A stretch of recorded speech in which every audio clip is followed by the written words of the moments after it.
Soc Antoni Royo, encara que literàriament firme les obres com a Jordi Querol.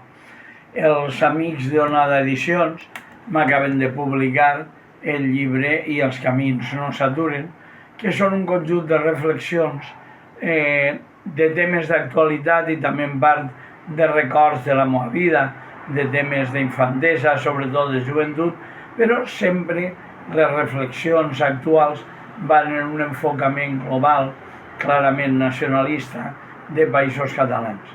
En ells parle des de Castelló de la Plana, on jo estic, però veient la situació del País Valencià i també la del Principat, sobretot amb una dedicació especial a les comarques del sud del Principat.